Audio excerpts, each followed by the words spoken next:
Bismillahirrahmanirrahim. Assalamualaikum warahmatullahi wabarakatuh.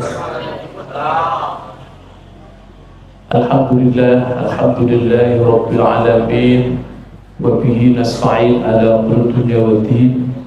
Wassalatu wassalamu ala asyrafil anbiya'i wal mursalin sayyidina wa maulana Muhammadin wa ala alihi wa ashabihi wa man sara ala nahjihi wa tariqatihi ila yaumiddin. Qala Allah ta'ala fil Qur'anil azim, ya ayyuhalladzina amanu taqullaha wa qulu qawlan sadida yuslih lakum a'malakum wa yaghfir lakum dhunubakum wa may yuti'illaha wa rasulahu faqad faza fawzan 'azima. Waqala Rasulullah sallallahu alaihi wasallam fi hadithihi, ittaqillaha haitsu ma kunta wa atbi'is sayyi'ata al-hasanata tamhuha wa khaliqin nasa bi khuluqin hasanin. Allahumma asma suturana wa tajawaz an sayyi'atina wa hab lana fahmal anbiya'i wal mursalin wa hab lana fahma salafus salih. Allahumma anfa'na bima 'allamtana wa 'allimna ma yanfa'una wa zidna ilman wa na'udzubika min ahwali ahli nar. Subhanaka la ilma lana illa ma 'allamtana innaka antal alimul hakim. Amma ba'du. Bapak Ibu jamaah akhirat dakwah yang mudah-mudahan dirahmati oleh Allah. Alhamdulillah pada malam ini mari kita tidak henti-hentinya untuk terus mengucapkan rasa syukur kita kepada Allah atas limpahan nikmat yang Allah berikan kepada kita berupa nikmat sehat. Dengan sehat itu kita bisa beraktivitas, tapi yang lebih utama adalah dengan sehat itu kita bisa menjalankan kewajiban kita sebagai seorang muslim, yaitu melaksanakan sholat maghrib berjamaah. Mudah-mudahan sholat maghrib yang kita kerjakan tadi semoga diterima oleh Allah Subhanahu wa Ta'ala. Amin ya Rabbal alamin. Begitu pula Bapak Ibu, nikmat lain yang tidak kalah pentingnya Allah berikan kepada kita adalah nikmat iman. Dengan iman inilah kita masih semangat, masih istiqomah untuk mengisi kehidupan kita dengan kegiatan-kegiatan yang positif, kegiatan yang diridhai oleh Allah. Diantaranya adalah menghadiri majelis ilmu. Mudah-mudahan iman ini Allah rawat terus dalam diri kita. Mudah-mudahan iman ini Allah tambah terus dalam diri kita, sehingga sampai kita mati iman ini masih bersemayam di dalam qalbu kita, sehingga kita menjadi orang yang meninggal dalam kondisi husnul khotimah. Amin ya Rabbal alamin. Bapak Ibu yang dirahmati Allah, tema kita pada malam ini adalah tentang seputar akidah, yaitu pengaruh ataupun dampak keimanan kita dengan hari kiamat. Kita harus bahas tentang masalah ini karena ini termasuk salah satu godaan iblis yang digodakan kepada hamba-hamba Allah. Kalau Bapak Ibu baca dalam surat Al-A'raf ayat 17, di mana di situ Allah menjelaskan tentang dialog antara Allah dengan iblis, sampai pada kesimpulan bahwa iblis itu akan menggoda kita. Jadi iblis itu kan digolongkan oleh Allah menjadi golongan yang kafir, golongan yang hina, yang nanti akan masuk ke dalam neraka jahanam. Sehingga kita ini akan digoda supaya menjadi temannya atau menjadi bolonya di dunia ini dan juga di neraka kelak. Nah, di antara godaan ataupun makar yang diserang oleh iblis untuk kita ini ada 4 ya, dalam surat Al-A'raf ayat 17. Fabima aghwaytani la'aqudanna lahum siratal mustaqim summa la'atiyannahum min baini aydihim wa min khalfihim wa an aymanihim wa an samailihim wa la tajidu aktsarahum syakirin. Iblis mengatakan, karena engkau menjadikan aku golongan yang hina, golongan yang kafir, saya akan benar-benar, saya akan serius untuk menghalang-halangi hamba-Mu wahai Allah dari siratal mustaqim, yaitu kebenaran. Maka diantara makarnya apa Bapak Ibu? Kami akan datangi hamba-Mu wahai Allah dari arah depan. Apa makna arah depan? Kata Ibnu Abbas, usakikuhum an akhiratihim. Kami akan buat ragu supaya orang Islam itu nggak mau iman dengan hari kiamat. Nah, jadi ternyata iman dengan hari kiamat itu merupakan hal yang sensitif bagi iblis, sehingga jangan sampai kita percaya. Karena kalau orang itu percaya, ya, terutama orang Islam, orang mukmin itu kalau percaya, itu dampaknya luar biasa, sulit digoda nanti. Ya, makanya diantara godaan iblis itu ya tentang hari kiamat apa, tentang akhirat, biasanya membuat kita ragu itu apa? Kita dibuat tidak percaya. Misalkan kita cerita tentang neraka, surga berdasarkan Al-Quran, malah mereka ngomong gini, "Kowe mau pernah neng surga?" Ya, gitu loh. "Kowe mau pernah neng neraka?" Gayamu cerita surga gitu. Bahaya ini. Atau mereka ngomong masuk neraka itu nggak apa-apa, memang awalnya sakit, nanti kalau sudah terbiasa akan enjoy gitu. Nah ini hati-hati ya. Neraka itu apa nyata, surga itu apa nyata, nah, gitu. Apalagi hari ini lagi ada statement bahwa surga itu nggak ada, neraka itu nggak ada, karena nggak bisa dilihat, nggak terbukti ilmiah gitu katanya. Nah ini makanya penting sekali untuk kita bahas tentang pengaruh dan dampak iman kepada hari kiamat. Oke. Iman kepada hari akhir atau hari kiamat itu termasuk rukun iman yang ke berapa Bapak Ibu? Kelima. Rukun iman itu bukan dari ulama, tapi dari Rasulullah. Dalilnya apa? Hadisnya panjang.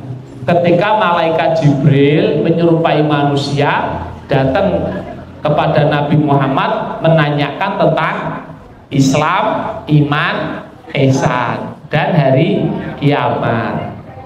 Apa kata Nabi ketika ditanya malaikat Jibril tentang iman? Yaitu antum minabillahi wa malaikatihi wa kutubihi wa rusulihi wal yaumil wa tu'minu biqadri khairihi wa syarrihi. Ini harus hafal nih Bapak Ibu. Ya, sekarang ini banyak generasi Islam yang ditanya rukun iman, rukun Islam do bingung. Di YouTube tuh ada sosial eksperimen, anak-anak SMA itu ditanya, berapa rukun Islam? Jawabnya 6. Gitu. Ditanya lagi berapa rukun iman? Jawabnya 5. Ada yang benar. Berapa rukun iman? Jawabnya 6. Sebutkan apa saja, kata dia, syahadat, sholat, zakat, puasa, haji. Wah, ini kewalik-walik. Rukun Islam ada berapa? 5, betul. Sebutkan. Iman kepada Allah, iman kepada malaikat, dan seterusnya. Masih banyak yang kebolak-balik. Maka ajarkan masalah ini kepada anak-anak kita ya, harus hafal ini. Jangan kebalik-balik. Karena ini termasuk wahyu ya. Ini termasuk yang datang dari Rasulullah. Oke.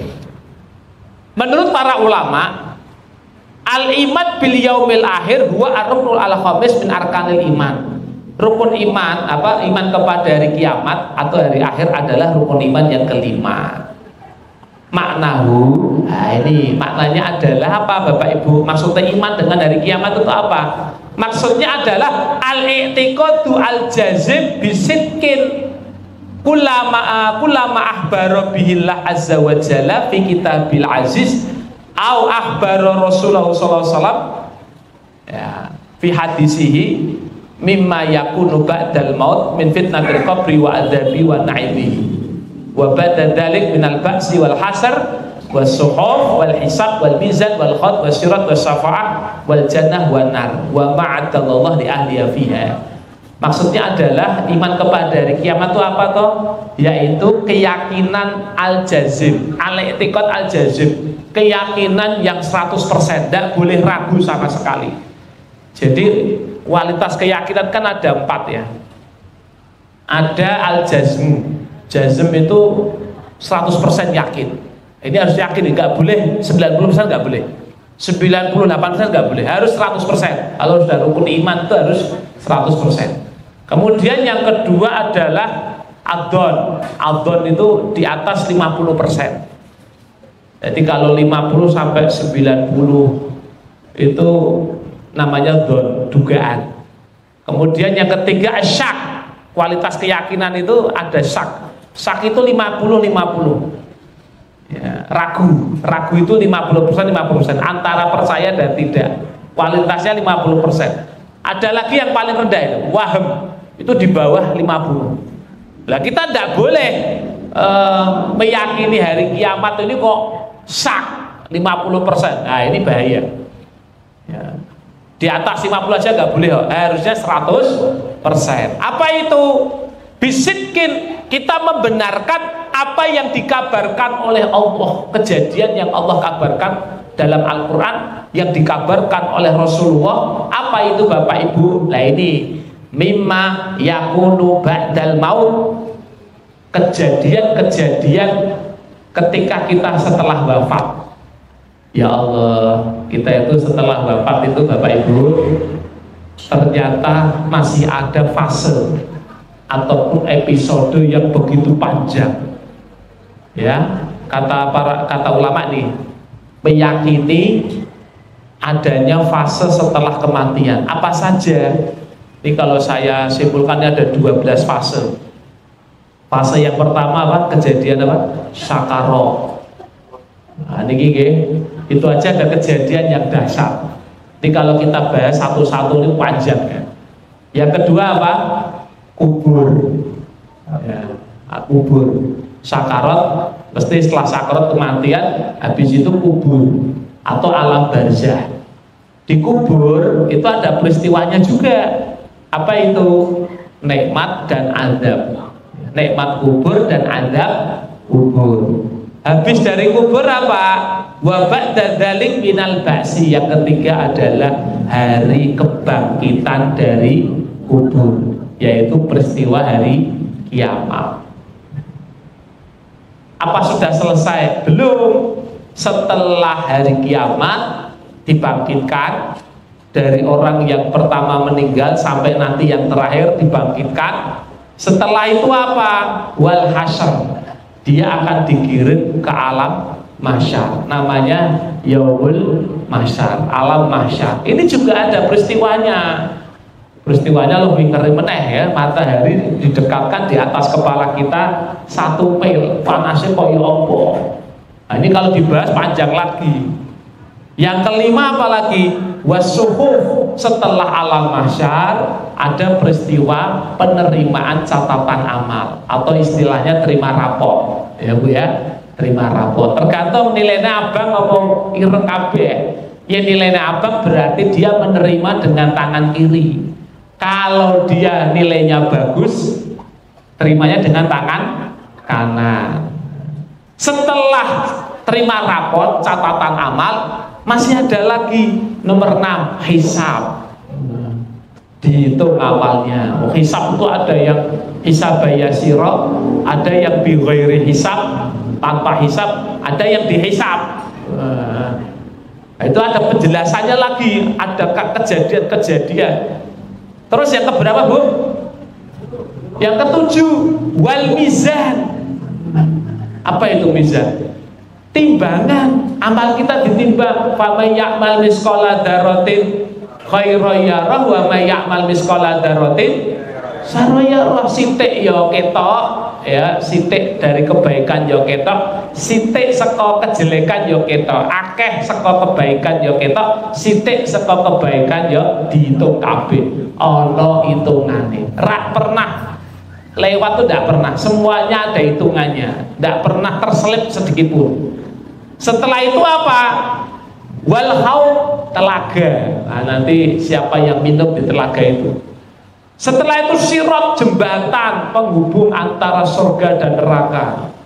Di bawahnya adalah neraka jahanam. Di situ ada peristiwa juga. Ada yang lewat jembatan itu seperti angin, ada yang seperti kilat, ada yang lari, ada yang jalan, ada yang inggra-ingri tekan tengah jatuh, ada yang merangkak. Siapa ibu sahabat yang masuk surga dengan merangkak siapa? Siapa namanya? Abdurrahman bin Auf. Itu aja infaknya luar biasa. Dikabari oleh Ibunda Aisyah bahwa kau masuk surga dengan merangkak. Ya Allah, nah, sahabat aja kayak gitu, apalagi kita, ya Allah. Setelah mendengar itu, beliau infaknya langsung luar biasa itu. Sahabat Abdurrahman, neng masuk surga gitu ya, neng masuk surga. Tapi awalnya dia rapopo lah, yang penting lakukan kaya apa neng sirat, yang penting mlebu swarga. Aja sampai lakukan kaya apa bar tengah-tengah kejegur. Nauzubillah min dzalik. Setelah itu ada syafaat. Nah itu. Kemudian yang terakhir al-jannah wan nar. Swarga neraka. Jadi ada 12 fase. Lah kayak gini ini Bapak Ibu, ternyata luar biasa kejadiannya di hari kiamat. Sementara kita dikasih oleh Allah umur waktu yang sangat terbatas. Sementara yang kita hadapi fasenya ada 12. Dan setiap fase itu ada kejadian yang maha dahsyat. Makanya ini perlu kita ingatkan kembali Bapak Ibu, supaya kita betul-betul mempersiapkan. Jangan menyia-nyiakan umur, jangan menyia-nyiakan kesehatan. Apalagi ya ada orang dengan mudahnya dikasih masalah sepele, dia mengambil langkah bunuh diri. Ya, kena pinjol, bunuh diri, ya. Putus cinta, ya, ngurung di kamar 3 hari nggak keluar, nggak makan, nggak minum, ternyata ngeracik racun. Ya, baikon campur autan, campur spiritus, campur oli. Waduh, akhirnya meninggal. Di bawahnya menemukan surat, ya, meskipun kau berlain hati, aku tetap mencintaimu sampai kuburan. Berat. Mulanya bapak-bapak, ibu-ibu terutama jangan mudah percaya rayuan gombal gitu ya. Kadang-kadang kan sampai lebay gitu ya. Aku mencintaimu sampai mati, ya lah, berat. Bahasan sing wedok sing mati 7 hari kemudian nikah meneh kok. Tapi niku teng mriko lho Bu. Mboten teng mriki. Insyaallah teng mriki. Ya. Kok kedua iki lho ngawur. Mboten insyaallah sehidup sesurga ya Bu ya. Sehidup sesurga.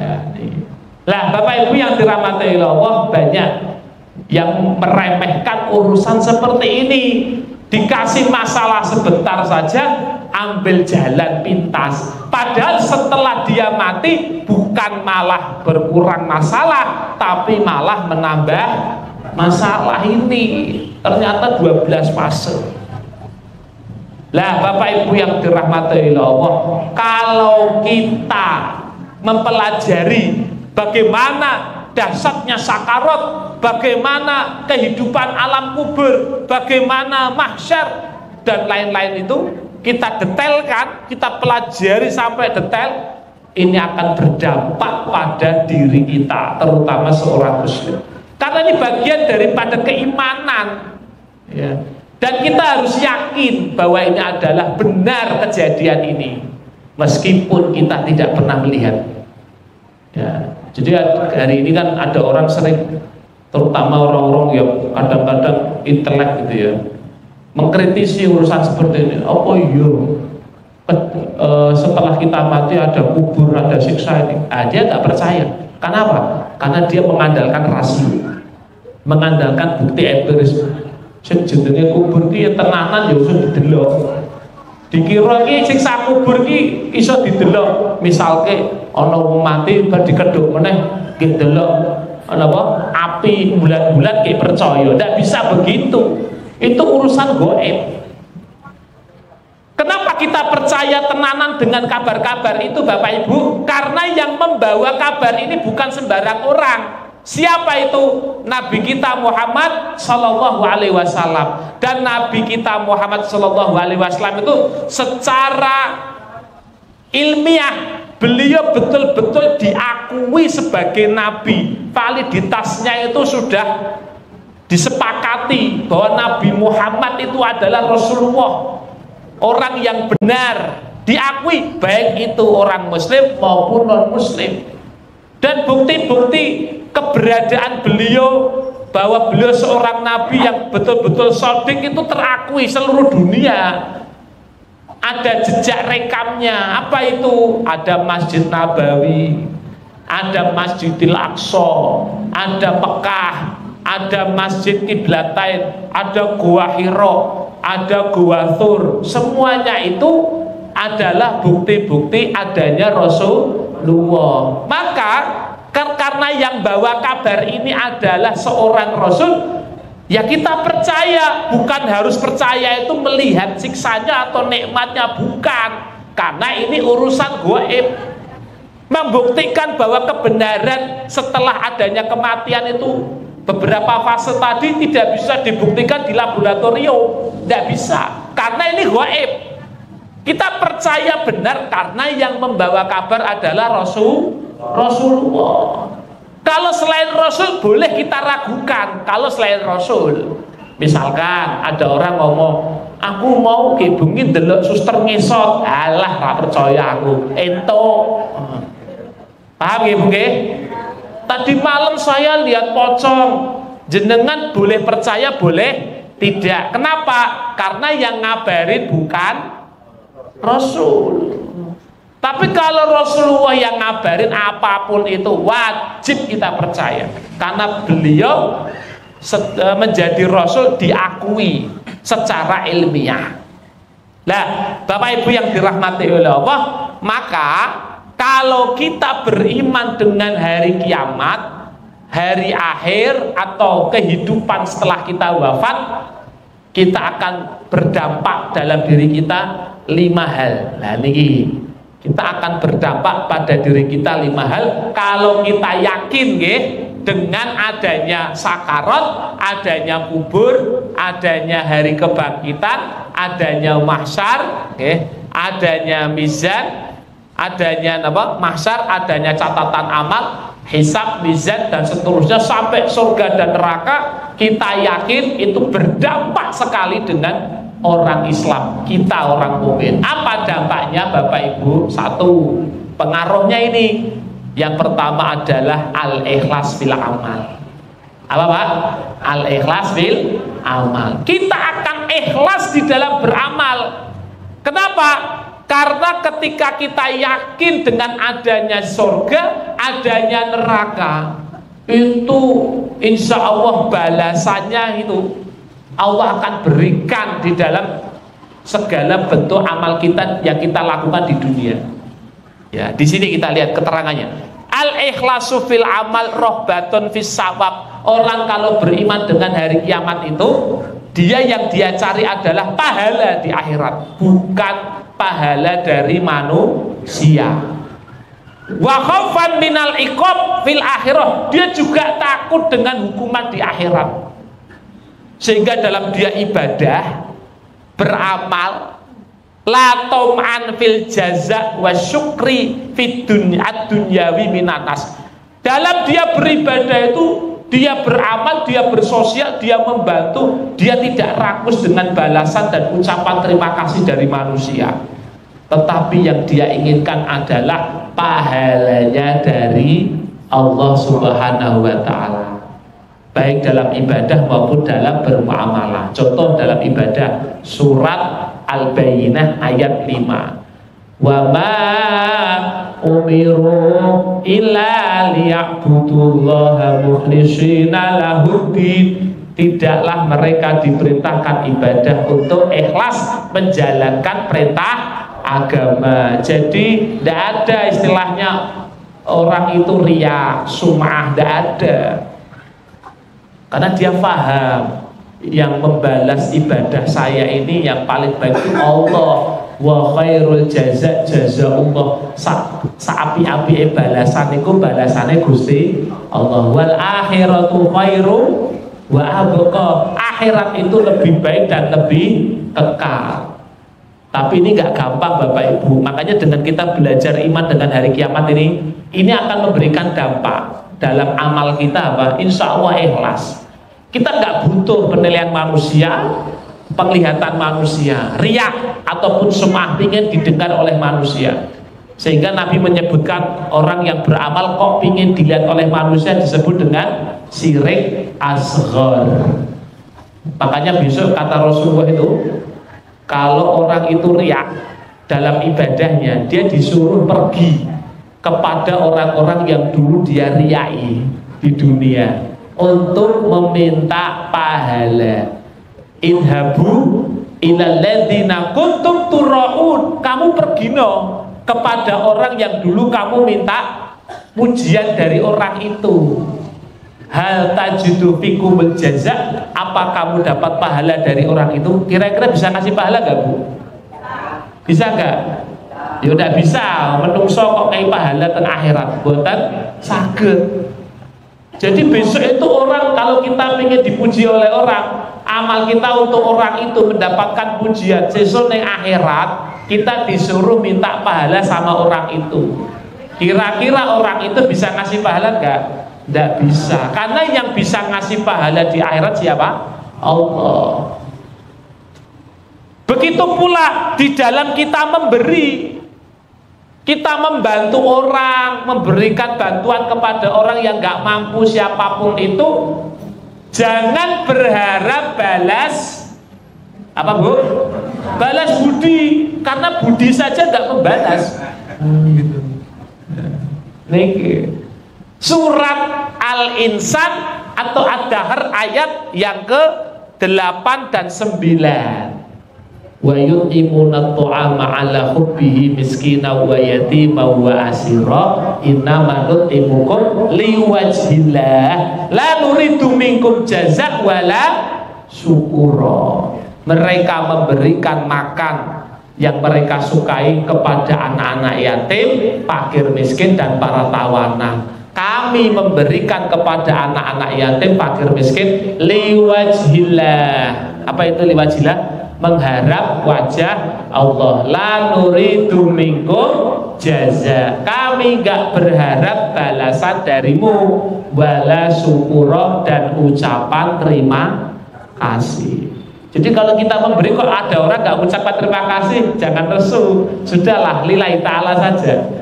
Atau kita bantu kemudian dia nggak balas ke kita, ya jangan begitu, karena rugi banget kita. Kita tuh kalau berharap manusia sering kecewa, betul nggak? Sering kecewa. Tapi kalau kita berharap dari Allah, insya Allah jalannya dari berbagai arah.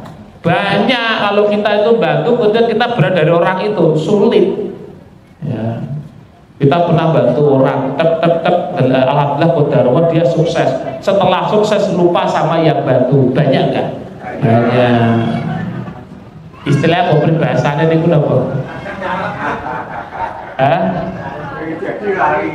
Semoga lupalah dengan yang pernah memperjuangkannya. Ibu-ibu mantu ya bagi kunjungan di tonggo ya. Wes bagi seminggu kemudian tanggane dhewe sing wingi dikae kunjungan mantu. Bar bagi kunjungan juga omahe dhewe dilewati. Kira-kira nesu mboten? Lho kok jujur. Lah iya, wingi aku mantu tak kei basan saiki dhewe mantu omahku dilewati ya niki. Berarti dia balas, ingin balasan budi ya.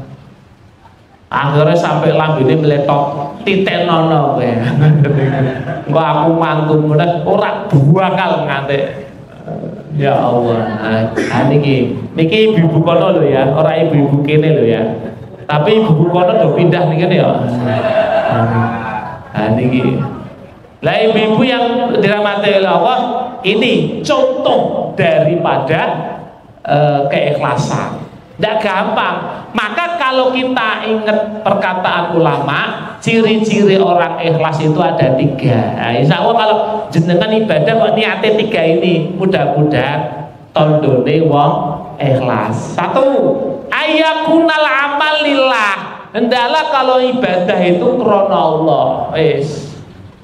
Orang karena apa-apa, bukan karena saya mau jadi ini, mau jadi itu, bukan karena ingin seseorang yang dinikahi, bukan karena ingin diterima di sebuah perusahaan, bukan, sudah lillahi ta'ala, wis krana Allah. Tidak tengok-tengok kanan kiri depan belakang, lillah. Yang kedua, ayakunal amal li amrillah. Hendaklah kita beramal beribadah itu karena menjalankan perintah Gusti Allah. Yang pertama karena Allah, yang kedua karena perintah Allah. Iki perintah Gusti Allah, mbok sing jalanke sithik napa akeh ra urusan. Penting aku ngerjake, iki perintah Allah. Poso Ramadan ning kantor dorak poso wis ben karepe. Sing penting aku poso. Ngono ana sing bantah, "Wis aku ra apa, aku ki yo melu-melu poso lho ning kantor meskipun Ramadan ki 2 dina tok." Jadi apapun yang kita lakukan itu motivasinya ini, insya Allah kita akan kokoh, tidak akan melihat situasi dan kondisi, tidak terpengaruh. Terawehan yang ngono, sesuk in Ramadan sepi apa rame aku tetap terawih, karena terawih ini perintahnya Rasulullah. Wis ngono mawon. Aku sedekah ora mandang wis do nglakuke apa ora, sing penting aku sedekah karena sedekah diperintahke kalih Gusti Allah. Sing nomor 3, ciri wong ikhlas iku napa? Ayakunal amal li ajrillah. Hendaklah amal itu diniatkan karena mengharap pahala dari Allah. Jadi Allah itu kan Rasulullah sama Allah itu kan kalau mensyariatkan amalan ini mesti ya insya Allah ada balasannya, ada upahnya, dan insya Allah pahala Allah itu lebih baik daripada pahala di dunia. Lah niki niku nggih Bapak Ibu nggih. Jadi yang pertama, pengaruh dan dampak kita beriman di hari kiamat adalah akan mendongkrak keikhlasan kita di dalam kita beribadah. Yang kedua, dampaknya adalah al-quwatu ala ta'ah wa tarkul maksiyah. Orang itu kalau dia beriman tenanan, hakul yakin dengan hari kiamat dan kejadian-kejadian yang ada di dalamnya, insya Allah di dunia ini dia akan kuat di dalam ketaatan dan takut ya, dan akan semangat di dalam meninggalkan maksiat lagi. Karena dia takut besok di hari kiamat kejadiannya kayak gini, dikubur kayak gini, di mahsyar kayak gini. Ini mendongkrak ketaatan kita kepada Allah. Sing awale males saiki dadi semangat niki. Sing awale napa niku leha-leha saiki bekerja keras. Ini dampaknya ini. Makanya kalau kita lihat para sahabat Nabi, bahkan Nabi Muhammad, luar biasa. Kenapa para sahabat semangat beramal? Karena mereka paham dan iman dengan kayak gini. Besok di hari kiamat tuh begini, kejadiannya begini. Mereka yakin. Makanya kita lihat, ya Allah, jangan tanya tuh kalau mereka beramal, ya Allah, semangatnya luar biasa. Bahkan kalau kita pelajari sirahnya nggih, 24 jam all-out hidupnya untuk Allah. Betul nggak Pak? Lihat itu Abu Bakar As-Siddiq, wah, sama Sayyidina Umar itu balapan terus dalam hal kebaikan. Abu Bakar itu sholat jam 2 pagi, Umar itu peh nyusul jam 1, Abu Bakar jam 12, Abu Bakar jam 12, Umar jam 11, Abu Bakar malah jam 10. Masya Allah. Abu Bakar jam 10, Umar jam 9, Abu Bakar tidak bisa, raiso nyelip. Dalam sedekah juga gitu. Abu Bakar ketika perang Tabuk ditawari, kamu infak berapa wahai Abu Bakar? Semuanya. Betul niku. Bondoku kabeh tak infake. Oh, kira gampang loh. Seandainya Rasulullah hari ini ada, jenengan disuruh infak semuanya, mikir, anak bojoku mangan apa? Beda ya.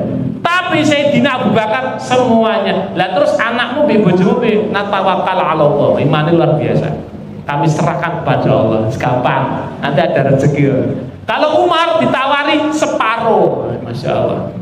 Separuh. Makanya Nabi itu habis baca subuh ngabsen. Siapa yang sudah sholat malam Abu Bakar ngajung saya. Siapa yang sudah baca Quran saya. Siapa yang sudah sedekah saya. Siapa yang sudah jenguk orang sakit saya. Luar biasa Abu Bakar As-Siddiq bar subuh wis ngajung jenguk orang sakit. Saya mikir jenguknya jam piro jam-jam 1 itu, jam 1, jam 2 pagi itu jenguk orang sakitnya itu. Dan kita jangan menganggap zaman mereka sama dengan zaman kita. Zaman para sahabat itu jam 1 pagi, jam 2 pagi ini omahe wis rame. Rame apa, Pak Bu? Rame iki gul. Saiki ramene kan rame gul. Jam 1 isuk, jam 2 isuk. Zaman sahabat itu rame, rumah mereka sudah terang. Ramenya rame tahajud, rame zikir, rame baca Quran. Sehingga kalau jenguk jam segitu, tafadhol masuk jenguk. Udah biasa.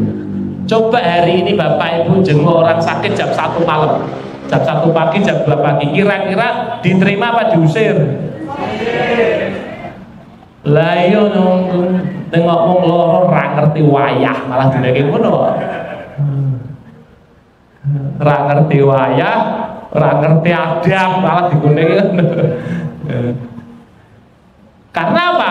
Karena kita terbiasa malam itu jarang ibadah. Kuat di dalam hal apa itu, Bu? Ketaatan. Otomatis orang kalau kuat di dalam ketaatan, insya Allah efeknya adalah meninggalkan maksiat. Karena antara maksiat dan taat sebenarnya nggak bisa bersatu, ibarat minyak dan air. Tapi kok ada STMJ, sholat terus maksiat jalan. Kata apa betul? Ada, ya. Jam 1 pagi sampai subuh keplek. Kok jam 4 balik omah ganti kostum adzan lawatan komat imam barang kok. Nah, ini harus dibenahi karena nggak bisa seperti itu. Wong ada ayatnya kan, innas sholata tanha 'anil fahsya'i wal munkar. Sak temene sholat itu mencegah perbuatan dari keji dan munkar. Makanya ibadah ini harus kita evaluasi. Harus ada bumbu. Apa itu? Bumbu biar apa? Lezat. Bumbunya ada 3, yaitu apa? Al-mahabbah. Jadi kita tuh ibadah tuh bumbunya seneng, merasa lezat. Itu namanya ibadah tuh gitu, harus merasa lezat.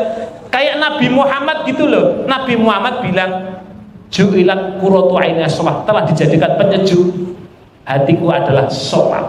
Maka ada riwayat Nabi Muhammad ketika sholat jangan ditanya panjangnya. Panjang nggak Bapak Ibu? Panjang. Sampai istrinya Nabi Muhammad namanya Ibunda Aisyah radhiyallahu anha, beliau itu melihat kanjeng Nabi itu sholat sampai kakinya bengkak-bengkak. Beliau mengatakan gini, kana Nabi sallallahu alaihi wasallam yaqumu minal laili hatta yatafattar qaddamahu. Bahwasanya kanjeng Nabi Muhammad itu sholat malam sampai kakinya bengkak-bengkak, saking lamanya berdiri. Bapak-bapak pernah nggak sholat malam bengkak-bengkak kakinya? Kayaknya rak pernah ya, mulai betul pernah. Paling bengkak ketapap kursi. Saking besar, saking berat, saking panjangnya, sampai Ibunda Aisyah merasa iba. Ya Rasulullah, lima tasna'u hadza. Wahai kanjeng Nabi, kenapa kok berbuat demikian? Padahal Allah telah mengampuni dosa-dosamu baik yang lalu maupun yang akan datang. Nabi mengatakan, afala uhibbu an akuna abdan syakura, apa aku nggak boleh jadi hamba yang bersyukur. Nabi saja sudah dijamin masuk surga, beliau masih semangatnya luar biasa dalam beribadah. Lah kita ini sudah ada kabar belum? Dijamin surga. Nah, makanya ada cerita juga sahabat Nabi itu sudah merasa lezat ibadahnya gimana? Di belakangnya itu kena anak panah ya. Ketika mau dicabut sama temennya, jangan, sakit. Nanti kau cabut panah ini ketika saya sholat, pas dalam kondisi sujud kau cabut. Ternyata betul, dalam kondisi sujud dicabut sahabat yang lain, nggak kerosok. Ya, karena kondisi itu ketika dia dekat sekali dengan Allah. Setelah salam dia bilang sama temannya, sudah kau cabut? Sudah. Insya Allah. Hebat itu, pati rasanya beda dengan kita sholat habis sami Allahu liman hamidah, di depan kita ada kecoa, sujudnya miring. Boro-boro kecoa ono apa nih? Ya Allah, tidak gampang. Maka terus belajar dalam buku-buku cara khusyuk sholat itu penting. Nah ini kayak bumbu ibadah, kemudian rasa takut. Jadi kita itu merasa ibadah ini adalah ibadah yang terakhir, sehingga yang kita berikan kepada Allah itu benar tenanan gitu ya. Masalahnya kan kita mati nggak tahu. Makanya kita kalau sholat, kalau ibadah itu kita coba pusatkan pikiran kita, jangan-jangan ini ibadah saya yang terakhir. Gitu. Kan ada sebuah perkataan begini, bekerjalah untuk akhiratmu seakan-akan engkau mati besok. Bekerjalah untuk duniamu seakan-akan engkau hidup selama-lamanya. Ini maknanya kalau urusan akhirat, kita tuh kalau ibadah tuh ingatnya akhirat, jangan malah ibadah ingatnya dunia. Bapak-bapak sholat duhur, Allahu Akbar, entuk 2 rakaat kelengan motor. Wis tak kunci setang durung ya. Akhirnya ngerogoh kantong, kuncine ning jero. Oh aman gitu. Ya Allah. Ibu-ibu yang ngono salat asar entuk 2 rakaat mendungi peteng. Duduke banter jemuran rung ditasi. Khusuk mboten niku. Nah, makanya disterilkan dulu sebelum sholat. Nah niki nggih, jadi ingat kematian. Sehingga kalau kita itu ingat kematian, kita tenanan. Misalkan saja ini misal ya, tapi ini kan tidak mungkin. Malaikat mau datangi kita, Bapak Ibu, saya diutus oleh Allah menemui jenengan. Insya Allah besok habis subuh saya mau nyabut nyawanya jenengan. Kira-kira besok subuhan kira-kira semangat gak? Bahkan masjidnya tutup beres di masjid kok. Masalahnya kematian itu kita tidak tahu. Kemudian yang ketiga adalah roja. Apa itu roja? Ada harapan. Dari ibadah kita adalah harapannya hidup kita tenang, besok selamat di akhirat. Bapak Ibu yang dirahmati oleh Allah, kemudian yang ketiga, efek daripada pengaruh iman dengan hari kiamat adalah al-quwatu alal haq. Al-quwatu alal haq. Dia itu akan kokoh di dalam memegang prinsip-prinsip kebenaran. Tidak ada rasa takut dia dikucilkan, dia dicela. Kenapa? Karena yang dia takut adalah Allah Subhanahu wa ta'ala. Yang dia takuti adalah Allah Subhanahu wa ta'ala. Selama yang dia cari adalah ridho Allah, dan kemudian manusia itu memurkainya, dia tidak takut. Karena yang bisa menolong besok adalah Allah. Makanya kita itu yang kita cari adalah ridho Allah. Jangan sampai kita mencari keridhoan manusia malah mendatangkan kemurkaan Allah. Karena manusia besok di akhirat juga nggak bisa nolong kita. Maka yang kita utamakan adalah keridhaan Allah, meskipun mendatangkan kemurkaan dari manusia. Syukur-syukur manusia cocok dengan ridhonya Allah. Contohnya siapa? Nggak takut dalam konteks ini adalah Nabi Ibrahim. Nabi Ibrahim itu sendirian Bapak Ibu. Yang dia hadapi itu adalah ayahnya, Raja Namrud. Semuanya penyembah berhala. Kendel Nabiullah siapa? Ibrahim itu berani sekali. Kita lihat dalam surat Al-Anbiya ayat 57-58. Nabi Ibrahim itu ngomong begini, bersumpah beliau, wa tallahi la'akidanna asnamakum ba'da an tuwallu mudbirin faja'alahum judadan illa kabira lahum la'alahum ilaihi yarji'un. Demi Allah, kalau kalian nanti pada pergi, saya akan hancurkan patung-patung kalian berkeping-keping. Faja'alahum judadan. Nabi Ibrahim jadikan patung mereka itu berkeping-keping. Illa kabira lahum, kecuali patung yang paling besar. Karena beliau paham, iki aku bar ngene iki mesti diundang ya. Pasti diundang ya, diadili lah supaya mereka kembali kepada Allah. Ternyata betul, setelah Namrud dan prajuritnya pulang, di tempat sembahyangnya lihat Tuhannya berceceran, ngamuk ya. Siapa manfa'alah hada? Siapa yang berbuat seperti ini? Nah, menteri ngomong, inna sami'na fata, kami mendengar ada seorang anak muda namanya Ibrahim. Kalau bukan Ibrahim siapa lagi wahai Namrud? Panggil. Betul, Nabi Ibrahim dipanggil, disaksikan oleh orang banyak itu. Nabi Ibrahim tenang, nggak ada rasa takut sama sekali. Kenapa? Karena beliau iman dengan hari kiamat. Betulkah kamu yang telah menghancurkan patung-patungku ini? Kata Ibrahim, tanya aja yang paling besar. Dia kan yang bawa senjata. Apa kata Namrud? Itu di Quran tuh ada itu. Gimana saya mau nanya yang besar, wong dia nggak bisa denger, nggak bisa ngomong. Kedep ora iso, tangane pleh-pleh ora iso, pedun ora iso, lingkuk iki ora iso. Wes Nabi Ibrahim gampang banget. Lah wis ora iso omong, ora iso krungu, ora iso ngopo-ngopo kok kowe sembah. Nah inilah salah satu cara Nabi Ibrahim dalam berdakwah. Berdakwah itu tidak harus ceramah begini saja ya. Berdakwah itu bisa dengan berdebat ya, adu argumentasi. Dan hari yang kayak gitu tuh biasanya di kampus-kampus. Tidak apa-apa, itu ada contohnya di Quran. Tidak harus monolog gitu ya. Saya startnya nyampaikan kemudian jamaah tidak. Ada lewat diskusi berdebat tuh banyak di kampus-kampus seperti itu. Tidak apa-apa, adu argumentasi, adu pikiran. Yang penting kita punya hujah-hujah yang kuat. Lah ketika Namrud gak bisa membalas hujahnya Nabi Ibrahim, akhirnya apa? Mainnya main kekuasaan, bakar ya. Tapi karena Nabi Ibrahim yakin akan Allah, akhirnya apa? Api yang sejatinya panas menjadi dingin. Kulni barda wa salama. Ya Allah, jadikan api ini kul yanar barda wa salama, jadilah dingin dan menyelamatkan. Wah, Masya Allah ya, kekuatan luar biasa. Kemudian yang keempat, di antara pengaruh iman dengan hari kiamat apa Bapak Ibu? Al-ihtikor bimadhahiri dunyawiyah.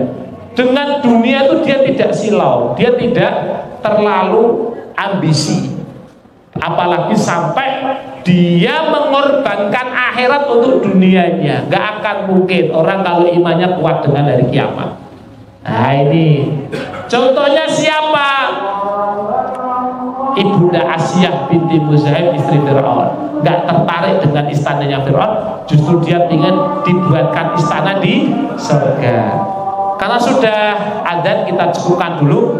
Mudah-mudahan dengan kita mempelajari al-iman bil yaumil akhir, kita semakin ikhlas, semakin kuat keislaman kita semakin cinta akhirat, dan mudah-mudahan Allah berikan kepada kita besok ketika kita wafat dalam kondisi husnul khotimah. Amin ya rabbal alamin. Demikian yang bisa saya sampaikan Bapak Ibu, mudah-mudahan bermanfaat. Mari kita akhiri pengajian kita dengan doa kafarah majelis.